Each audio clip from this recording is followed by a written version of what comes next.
At 69 years old, Maureen McCormick has finally decided to reveal a truth she has carried for more than half a century. A truth involving teen idol David Cassidy, whispered about for decades, speculated on endlessly, but never confirmed. For years, she allowed rumors to swirl, headlines to recycle the same old questions, and fans to wonder what really happened between America's sweetheart and the world's most adored heartthrob. But now, with the kind of clarity that only comes with age, survival, and hard-earned peace, she opens the door to a chapter she once guarded fiercely. And the real story is far more human, far more tender, and far more complicated than anyone imagined. To understand why this revelation matters, we have to go back, not just to the Brady Bunch era or the days when Cassidy's posters covered bedroom walls worldwide, but to the very beginning, long before fame, flashing cameras, and impossibly high expectations reshaped her life. Maureen Denise McCormick was born on August 5, 1956, in Woodland Hills, California. Growing up in a middle-class family, she was a cheerful, charismatic little girl with an effortless spark that hinted at a future much bigger than anyone around her could predict. She was bright, expressive, and deeply drawn to creativity, performing for relatives during gatherings and mimicking characters she saw on television. It didn't take long before the entertainment world began to notice. Commercials came first, then small TV roles, each one revealing a natural presence, warm, vibrant, and unmistakably genuine. But nothing could prepare her for what would come next. At the age of 12, Maureen was cast as Marcia Brady, the eldest daughter of the Brady family. No one, not the producers, not the cast, not Maureen herself, knew that this role would forever shape television history and her own identity. The Brady Bunch premiered in 1969, offering light-hearted, wholesome family stories during a period of profound cultural change in America. In the midst of national tension and generational divides, the show delivered laughter, optimism, and a sense of simple joy. And at its center was Maureen's Marcia, beautiful, popular, kind, and yet quietly vulnerable. Her famous line, "Marcia, Marcia, Marcia," became part of American pop culture mythology, instantly recognizable and quoted for generations. Viewers didn't just watch her, they adored her. The series became iconic, forever imprinting the Brady family into television history. Even decades later, Maureen's portrayal continues to resonate through reruns, streaming services, reunions, and a cascade of pop culture references. New generations still discover Marcia Brady as if the show had aired yesterday. But behind that perfect smile and the polished image of the all-American girl, Maureen was beginning to experience the pressures, expectations, and emotional complexities that often come with young stardom. As the Brady Bunch's popularity exploded, Maureen's character grew larger than the show itself. The public couldn't get enough of the Brady world, leading to spin-offs, specials, and reunions. In 1981, the Brady Brides debuted, following Marcia and Jan as newlyweds adjusting to adult life. That same year, The Brady Girls Get Married aired, further cementing the everlasting fascination with the Brady family dynamic. Fans didn't just want to watch, they wanted to grow up with the characters. They wanted to follow them into adulthood, into marriage, into real life. And in many ways, Maureen embodied that transition for millions. But life doesn't always match the scripts written for television. When the Bradys premiered in 1990, Maureen wasn't able to participate. She had just given birth to her daughter. For the first time, the girl America had watched grow up chose her private life over her professional one. That decision was deeply personal, marking both a moment of joy and the beginning of a quiet struggle behind the scenes. While the Brady Bunch defined her early career, Maureen didn't want to be trapped by a single role.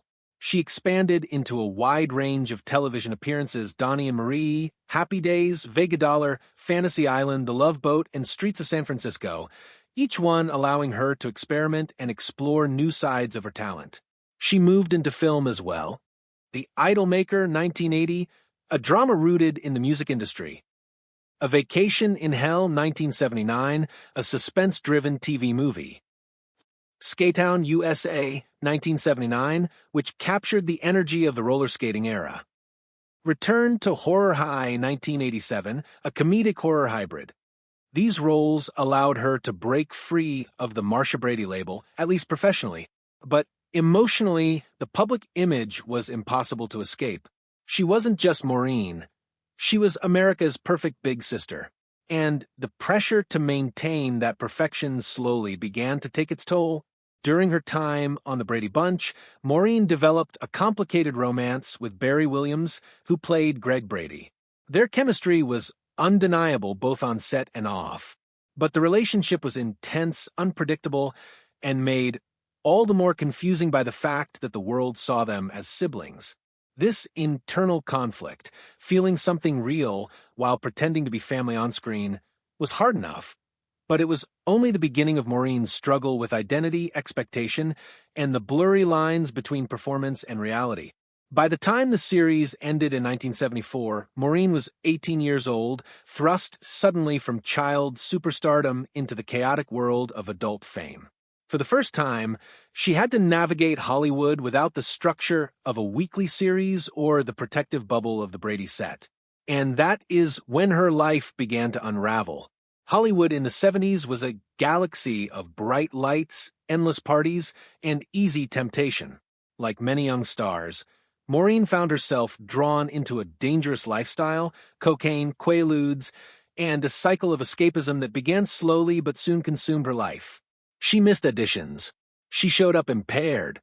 She sabotaged opportunities. She felt lost between who she was, who she used to be, and who the world expected her to remain. Alongside addiction, Maureen battled bulimia and depression, all while trying desperately to maintain a facade of composure and happiness. The pressures of fame, body image, and public scrutiny worked together like gears in a machine, grinding down her self-esteem. Fans saw Marsha Brady. Maureen saw someone drowning. On March 16, 1985, Maureen married actor Michael Cummings, a man who offered stability, compassion, and grounding at a time when her life felt dangerously unstable. Their relationship became a lifeline.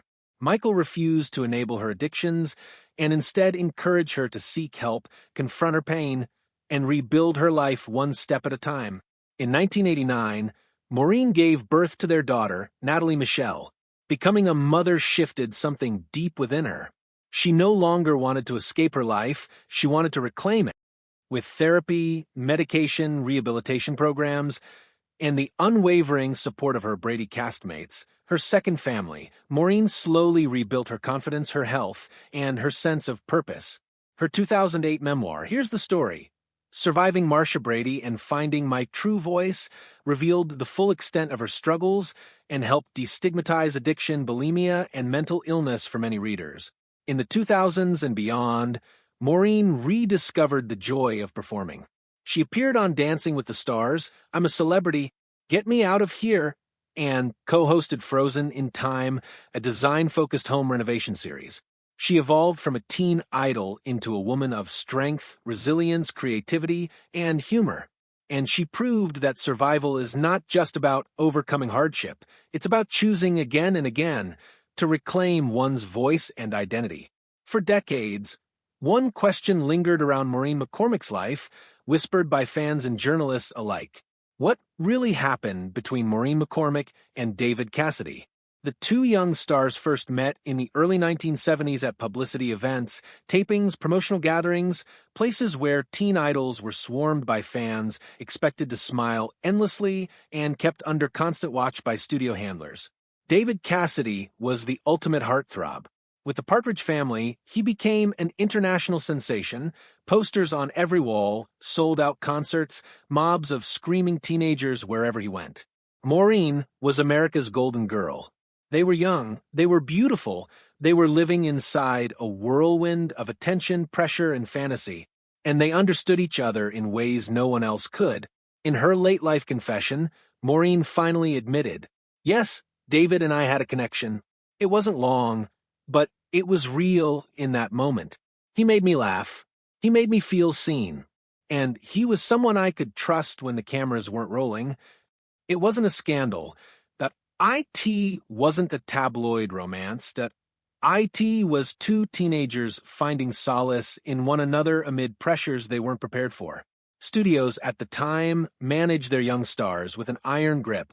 They cultivated an image of innocence, purity, and unattainability. Teen idols weren't allowed to have normal relationships because romance, especially between two fan favorites, risked breaking the fantasy that fueled their careers. As Maureen explained, back then, the studios wanted us to look squeaky clean. If it had come out that I was dating David, it would have caused chaos. She wasn't exaggerating. The entire teen idol industry revolved around the illusion of availability. A real relationship, especially one involving two icons, would have been considered a threat. So, they hid it. They buried their connection beneath layers of professionalism, publicity smiles, and unspoken understanding.